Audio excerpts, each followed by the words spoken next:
Më 8 nëntor të vitit të kaluar, Këshilli Kombëtar i Territorit miratoi ndërtimin e Garda Tower, një kull 33 katëshe që do të ngrihet pranë hyrjes së liçenit artificial të Tiranës në afërsitë e ish Gardës së Republikës.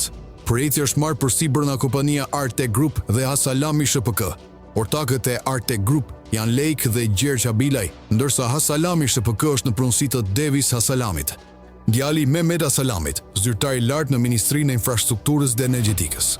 Mehmet Hasalami, dikur kandidat për deputet në Partinë Socialiste, është denoncuar nga Partia Demokratike për përfitim të fondeve publike përmes kompanive të tij.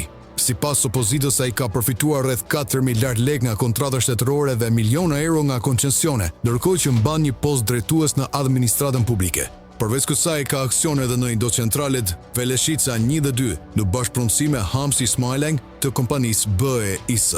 Kjo situatë ngrihet shqetësime të forta për konflikt interesi dhe përdorim të burimeve politike për përfitime private. Ndërtimi i kullës pranë parkut të liçenit shihet si një simbol i shfrytëzimit të hapësirave publike në interes të individëve të lidhur me pushtetin. Sipas analizës së Kapitali Pikal, ky nuk është një rast i izoluar, por pjesë e një sistemi të thellë klientelist, ku zyrtarët lidhur me qeverinë përdorin pozitat e tyre për të favorizuar bizneset e veta. Këto praktika përforcojnë akuza për kriptokraci dhe janë objekt hetimesh të vazhdueshme për organet e drejtësisë përfshirë këtu edhe spahun.